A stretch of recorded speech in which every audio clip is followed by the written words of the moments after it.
Greetings, Earthlings! My name is Zero Jake and welcome back to Space Engineers. Last episode we made a mining ship, and it's been quite a long time since that episode. You'd expect me to have mined the entire solar system worth of stuff. Sure, totally. But we do have more resources, and it is a sunny day on the moon. Nice and breezy with that solar wind. There have been some changes in the game since we were last here. Namely, a bunch of DLC came out that overhauled the warfare system and made some of the mods I have obsolete. So the OKI weapons pack that we had installed on our military escort is gone, as well as a bunch of other things. I've also added a couple of other things, and I can't remember which ones they are, because I'm good at this stuff. I will stick a thing in the description, the doobly-doo, to explain the mods that we currently have, because that's probably a good idea. Anyway, today we're just going to do some housekeeping. Or we're going to decide to build something. But I did do a cargo run, which you will see now. Okay, we are approaching the Lunar Base with a relatively large cargo. Now we're just very gently moving towards the base. Now, of course, if we are going to crash, we want to crash outside the base so that we don't cause any collateral damage.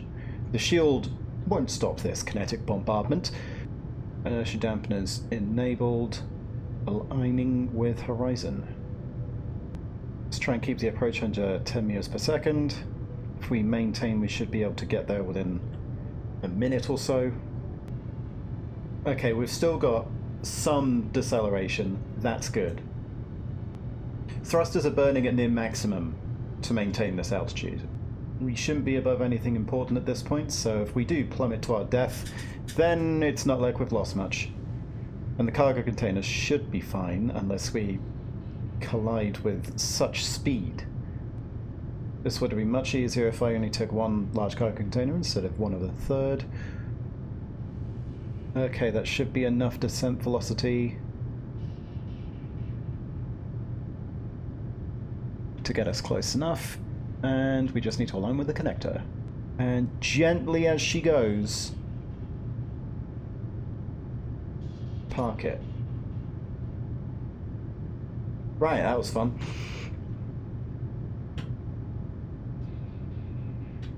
Right, let's go see what we've got. Right, so our refinery should have kicked into action. We're processing some magnesium. We got a lot of iron. How much iron do we have in terms of ingots? Yeah, we got 400,000 iron, nearly 500,000. We're going to have plenty. We're going to have all the steel plates in the world. So, our main problem at the moment is getting resources down to the surface from orbit. Because it's very dangerous, and as you saw with the freighter, if we were just slightly bit overloaded, we would have crashed and burned and died. So we're going to make something that solves that problem. We're going to go to low orbit. Yeah, I know, I'm doing this for fancy camera work. I'm remote controlling the ship. I'm just standing out here because it's fancy. But I've made a GPS location, which is low orbit, which is just outside the natural gravity well of the planet, which is only 3 kilometers, which means that it would still be in the loading zone, because our loading zone's 10 kilometers. So we're just going to head up there, and we'll start building things. We have all of our components stored on the freighter at the moment, so we can get some things set up. What we want in the future is a drone that freights cargo up and down from orbit to the surface. Now, you may be asking, why don't we just create a space station and move everything up there? Well, that's boring, so I'm not going to. We're also overshooting our target. Excellent work, Jake. I'm going to fix that. There we go. That's what you get for overshooting your target, you fool. Okay, let's get out the ship. So, we've got everything on our cargo containers. I just need to enter a connector and then we can get access to everything. If we just hide empty, all of the materials that we could need. So, let's grab some steel plates and start a foundation. Right. Now, we do want this. I want to localize to the gravity field. Hang on, let me descend a bit until I'm inside the natural gravity. And by a bit, I mean a lot for some reason.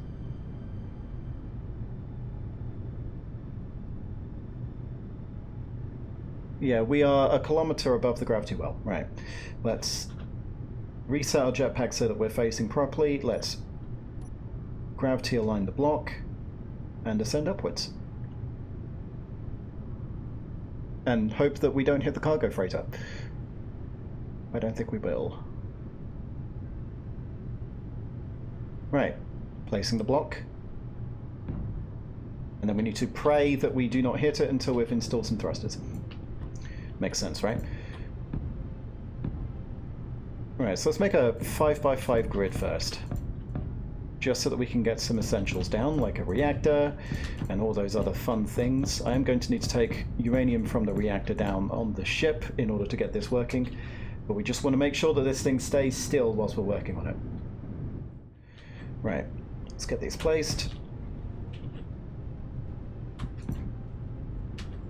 Set this one up to be the rest of it. Set the gyro up, and we'll set the reactor here. Cool, right, let's get this welded.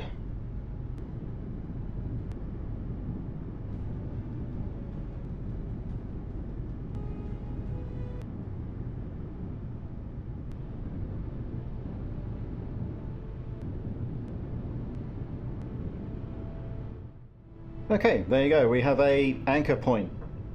Just going to stay here unless we budget too much. I wonder if we can get an autopilot so that it stays in the same location.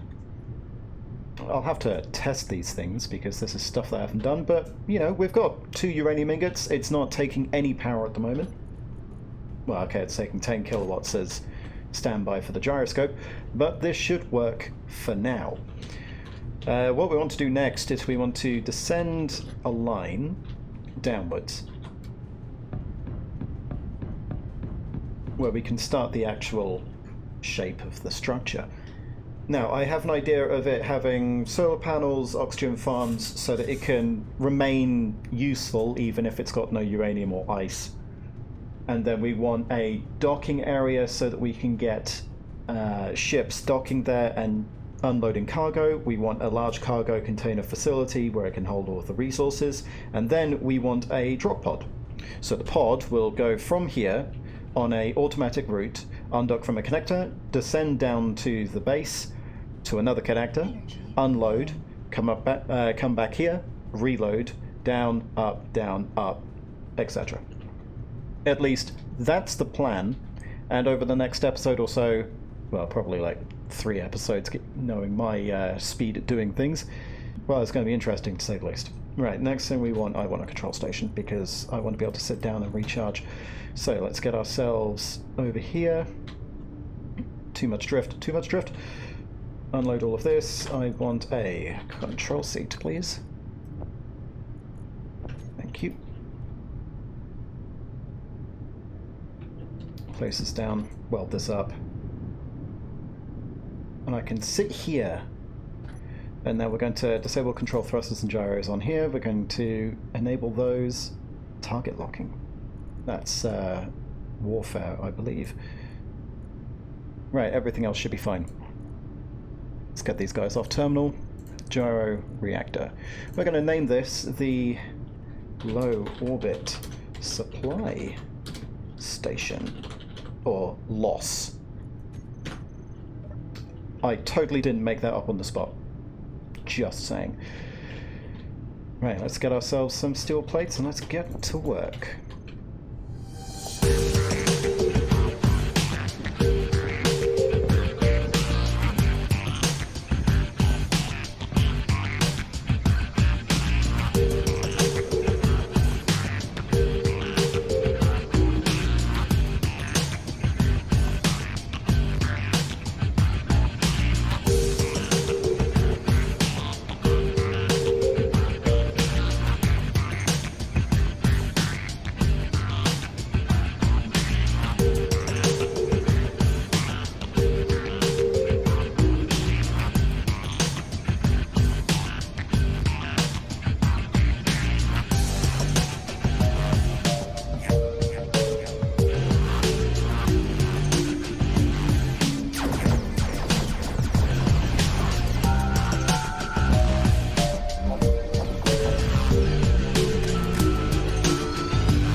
Okay, we've done some progress. We've got some cargo containers built here. I've got 3 of them constructed with more planned on the way. And then we've got an arm that extends out this way, which heads towards a advanced rotor. We'll get to that in a second. And we've got a connector here so that we can connect the cargo ship up just in case we need to take everything and run. I've transferred over all of the components onto this cargo container, which is very nice. As you can see, we should be able to hold a significant amount of resources here. Now, on to the next bit. We're currently running with uranium, and we've got a bunch of bits of different pieces that run on power. We want it so that we don't have to use power. Or rather, so that we don't have to use the reactor. So, we're going to be building a solar panel, but not any ordinary solar panel. No, sir, we're going to be building one with an oxygen generator. Sorry, oxygen farm. So we're going to grab the oxygen farm. There's an extra large oxygen bulb for some reason. What's that part of? Probably vanilla. I haven't played in a while. You might be able to guess. And we're going to grab some solar panels. I'm going to want... No, I can't do that from here. Middle click from here. 1, 2, 3, 4, 5, 6. And we're going to want 2 oxygen farms.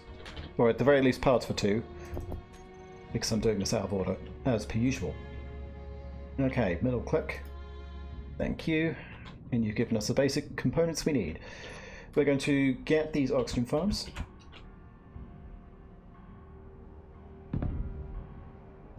So by building 2, yes. Are you all paying attention? We can't build anything on the side of it. That is a wondrous thing to discover, isn't it? Damn it. Okay, let's rethink. So we have a oxygen farm here, which collects oxygen, well, that grows plants and therefore makes oxygen from solar power. And then we have these numbers, and then we throw down our solar panels, like so. Apart from I need steel. Why do I not have that much steel on me? No idea. Let me throw this stuff away. So I should have placed that. Let's get rid of this. I'm not building it yet. Steel plates. Thank you. So we'll build 3 oxygen farms for now. Then we'll build these guys that go out all the way. Energy low. Energy low. And then we're going to get our solar panels. Flip this around so it's the right way around. 2, 3, 4. Probably going to keep it at 4 for now on each side. So it's 8 solar panels in total. That should give us enough kilowatts per hour to power the base without using any of our uranium stores. Okay, now we're going to need to get this rotor operational. So we're going to add the rotor parts to inventory. We're going to add the junction. Let's get this built.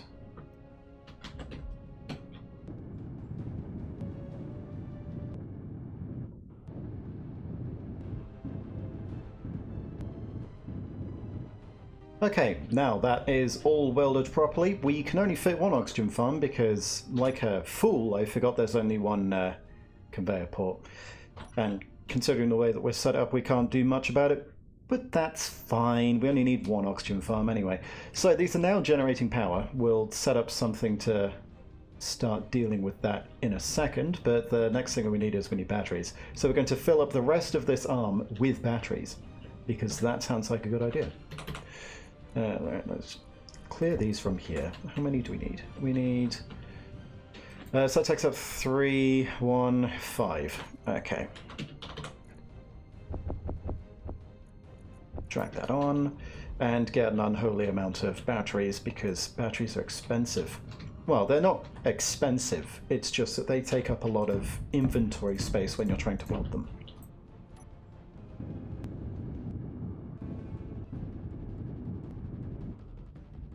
Right, there we go. That's 5 batteries placed down. They should be charging off of the ship's reactor at this point.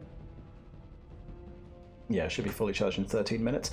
So, now we're going to get it to automatically rotate with our favourite scripts of all time. But No, Jake, you're doing it in the wrong order. I need a programmable block. Yes.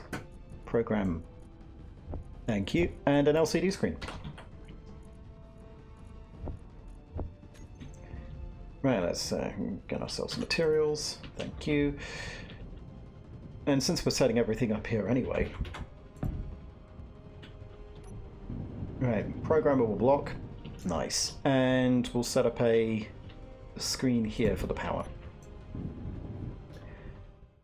Okay, so now that we've got that set up, we're going to go into our lovely programmable block and edit the code. We're going to browse the scripts and grab the Izzy's solar alignment script. If you don't have that, you can open the workshop and it's literally the first page.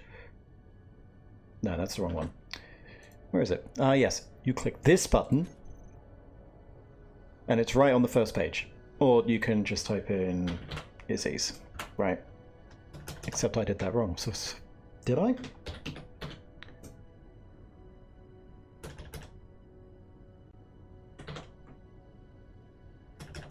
Okay, looks like the search function doesn't work properly.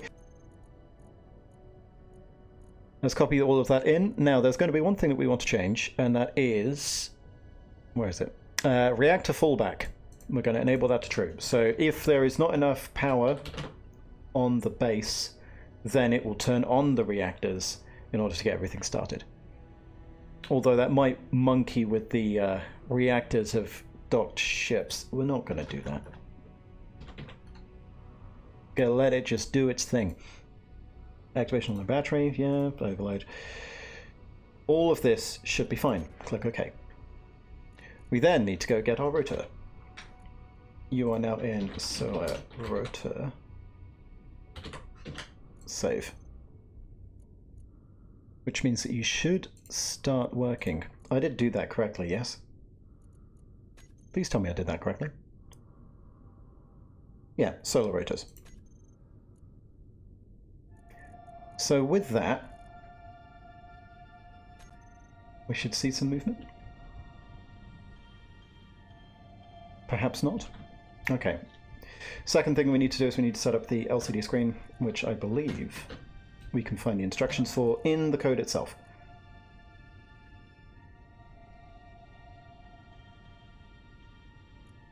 ISA main, yeah.